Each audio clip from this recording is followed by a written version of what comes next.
Hello and welcome back to another episode of the Weekly Waypoint. Today we are playing Worms Reloaded because it is my favourite Worms game and I didn't really know what to do for the footage today, so I was like, sure, we'll do a game of Worms and we'll pit the different DC comics characters against each other. That'll be fun, won't it? Who do you think is the strongest of them all? Who do you think's gonna win in worm form? Let me know. Who will be the last worm standing? It is the final episode of the year, but if you're here to hear me talk all about what I'm looking forward to next year in terms of video game releases, we covered that last week.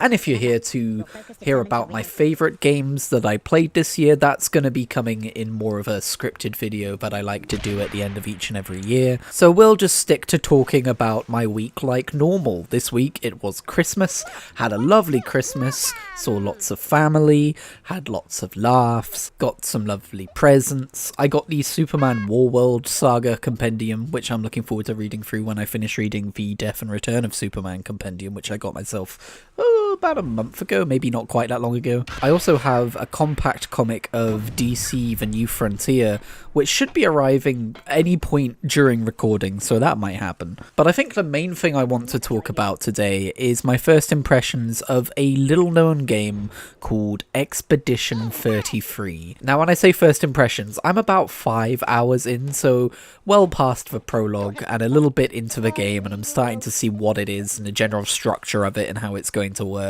And so far, I absolutely bloody love it. I will say I know a lot of people say that they get hooked on the prologue because it's just like a very tightly crafted little story piece, and I think unfortunately I've heard so much about this game that I kind of knew what to expect from the prologue, and I wasn't necessarily surprised or shocked by it. It was very well executed and I thoroughly enjoyed it, but it didn't quite have the same like power to grip me that I think it might have had if I went in 100% blind. But honestly, the further through I got and the less I knew what to expect, the more and more I've loved it. I was expecting to like the story, and that's what I'll talk about first without spoilers. The thing I would say about the story that I really like is the tone. Like, this kind of like fighting against fate and inevitability, but it's also kind of like this grim dark world where shocking horrible deaths can happen, and it's very Attack on Titan in some ways, like in the premise, and like, don't get me wrong, it's a completely different story. There's no giant naked people running around and eating people in this. Not that I've seen so far anyway. Well, maybe not giant naked people. But yeah, much in the same way Attack on Titan inspires curiosity from the viewer or the reader about what lies beyond the wall, how the world ended up in this state, what the hell is going on.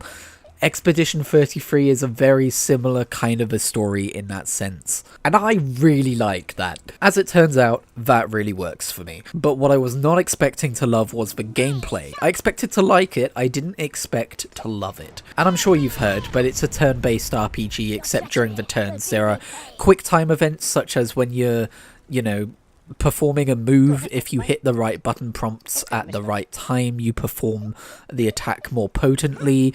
And then the most important thing is when the enemy is attacking you, you can either dodge or parry, and parrying is a slimmer time window than the dodge, so it's harder to pull off but more rewarding because you then deal damage against the enemy. And basically in this game, if you're not dodging and parrying enough, you're gonna have a bad time.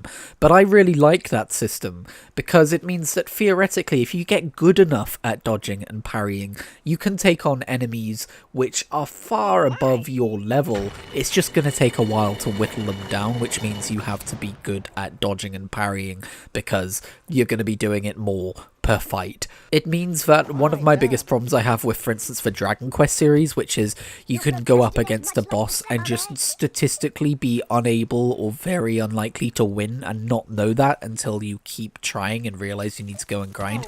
That can be a time-intensive and frustrating process.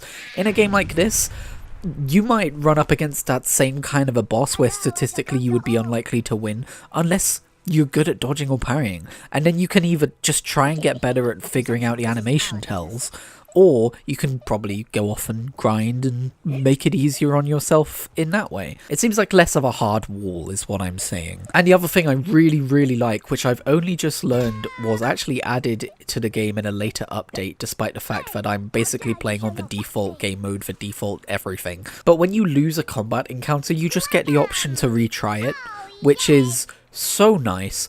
I've always said this, I'm a big fan of games which are difficult, but not punishing. I'm all for a difficult encounter, just don't make me have to redo like half an hour of gameplay to get back to it every time I fail, because that's gonna burn me out on your game so fast. And this game just lets me retry a boss to my heart's content. It also has the kind of Dark Souls bonfire system, which is interesting for like a turn-based RPG, but it does make sense given the kind of nature of boss fights still requiring like, you know, reaction speed and passing animations. And I really like trying to gauge how good I'm doing between bonfires, and I think they're called campsites or whatever, but like, you know, like say there's a campsite and then there's like 4 or 5 enemies between campsite A and campsite B, right? And maybe some of them are avoidable, but it's like, I feel like I'm going, okay, I have like, what, 1 or 2 potions that I can use to fully heal up my party whenever I like.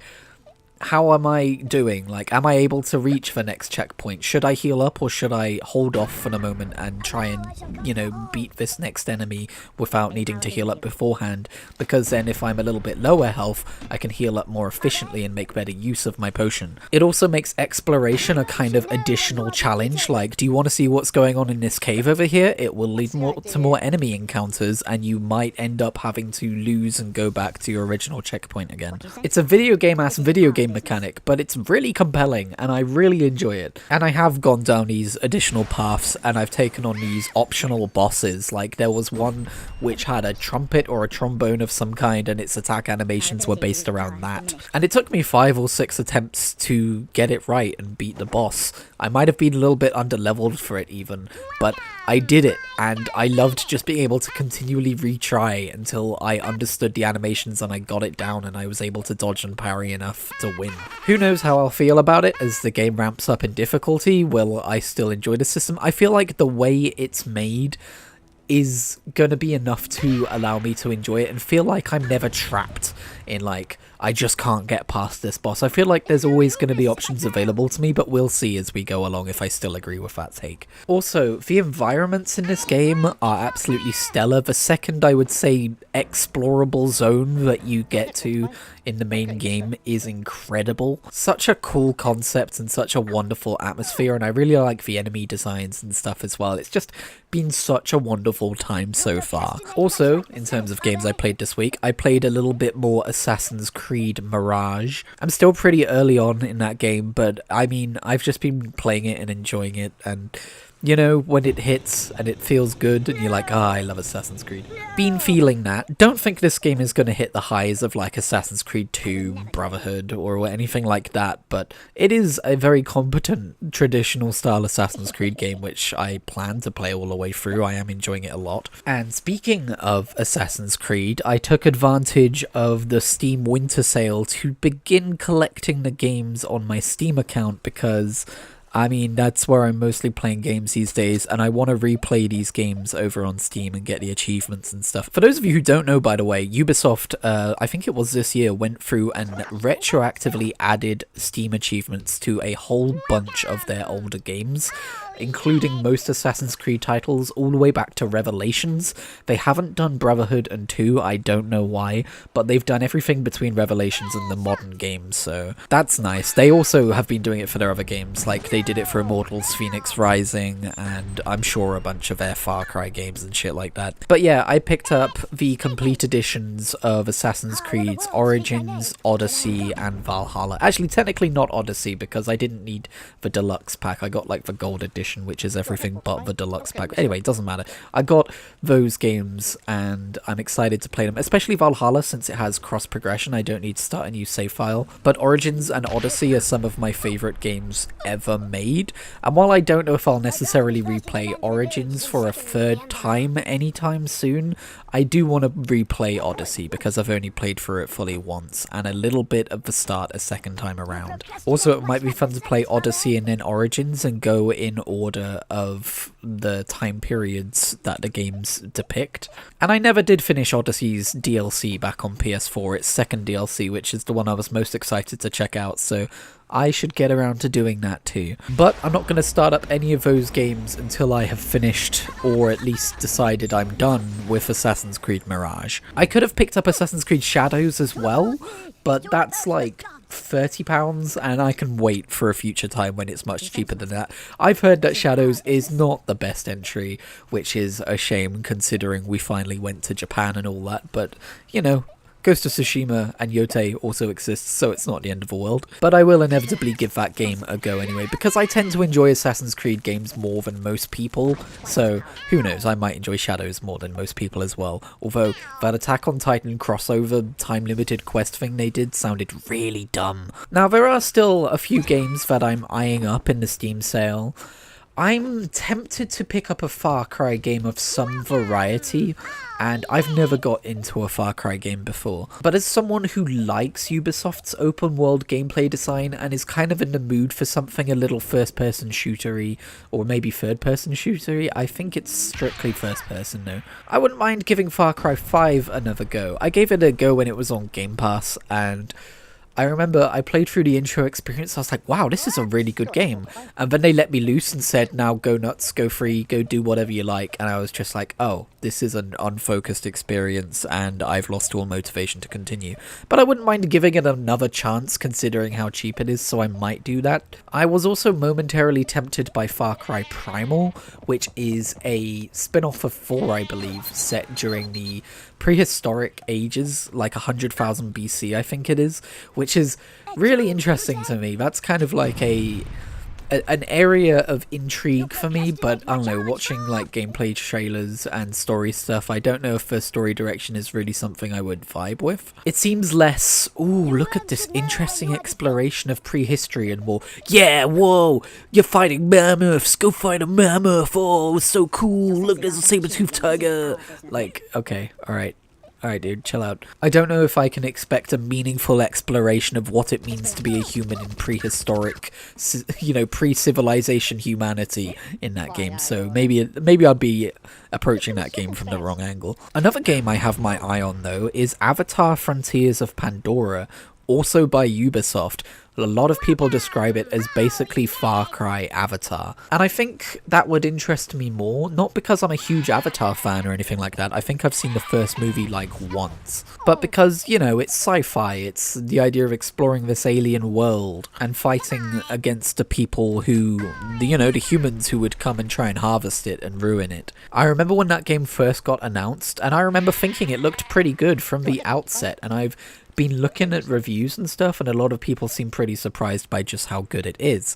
Here's the interesting thing, it's not made by the team that makes the Far Cry games within Ubisoft, it's made by the team that makes The Division, and they would go on to make Star Wars Outlaws as well, which is another Ubisoft title which I quite enjoyed exploring, even though I actually didn't get all that far through it. I played through the first planet's main story, and then I got to the second planet and got distracted by something else, but I do plan on going back to that game at some point. My point is, I like those games. Well, I've never played The Division, but I liked Star Wars Outlaws, and I can see a lot of that same DNA in Avatar: Frontiers of Pandora. I think I would like that game, and I might pick it up and give it a try. I don't know. Pardon my window shopping, but 'tis the season, after all, for all the sales, and to be looking at games and going, ooh, I might tinker with that one. Mind you, I still haven't checked out most of the games I got from Yogscast Jingle Jam bundle this year, so I should probably get back around to doing that. It's funny, isn't it? The end of the year is kind of when you look back and take stock and go like, oh,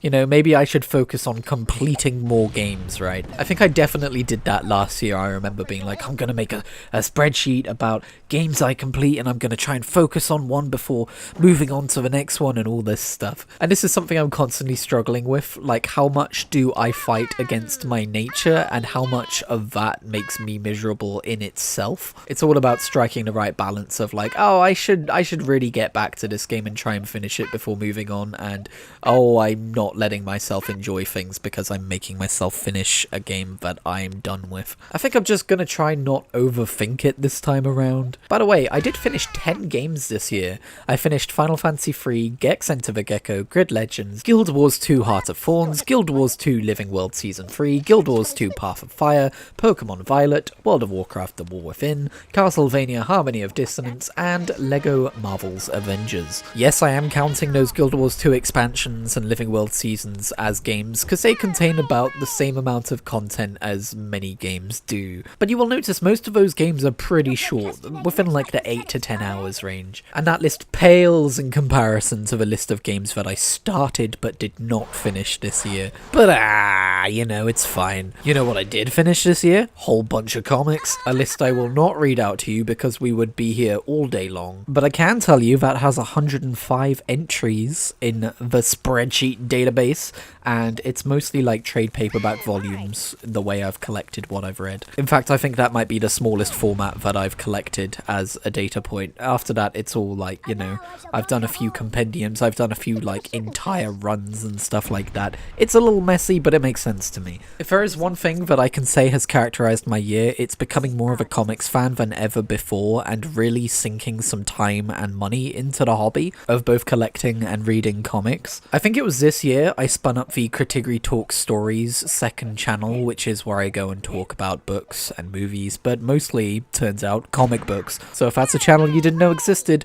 it's always in my description of each and every video of the various projects I work on. Now let's talk about this year in video games, and I don't mean my favourite games, I've already told you I'm doing that in another video, but just this year in gaming news in general. And this might be interesting, because I feel like I don't actually talk about gaming news and my opinions on it too much nowadays. Not on this series anyway. Mostly because I don't find the conversation all that fun, especially when people have very heated opinions about things which, in my opinion, shouldn't necessarily be that heated or that difficult of an opinion to form. You know, stuff like not automating art, I think should be a pretty easy slam dunk that a lot of people don't seem to be getting. And that has become a very dominant discussion within the video game space in the last week or two since Larian announced that they are using generative AI to help conceptualize Divinity, and a few other games have come out as well being like, yeah, we're doing that too. And to each and every one of you I say, the whole point of making art is to use your imagination, to use your creatives, to come up with an idea and a vision that you want to pursue, not to generate it from a machine which plagiarizes from a giant database of stolen works. What the hell are you doing? Alright, chasing profit margins, that's what you're doing. But yeah, to climb back down from my high horse for a second. Generative AI is a topic which has continued to dominate gaming and all, you know, cultures of artistic works. For instance, Microsoft lost me this year. I've been an Xbox user slash player slash gamer since 2020 when the Series S came out, but presumably because of them continuing to put a whole bunch of funding in AI and changing what they care about as a company, Microsoft slash Xbox cancelled a whole bunch of games that they had in development from the studios which they purchased, which was certifiably not a cool or a good guy move. Microsoft also did a bunch of shit in world politics, which I would call not a cool or a good guy move, and it just continued to draw me away from them. Giving them money continued to feel gross and counterintuitive, so I stopped. I cancelled my Game Pass this year, and I've shifted back towards owning my games, or I guess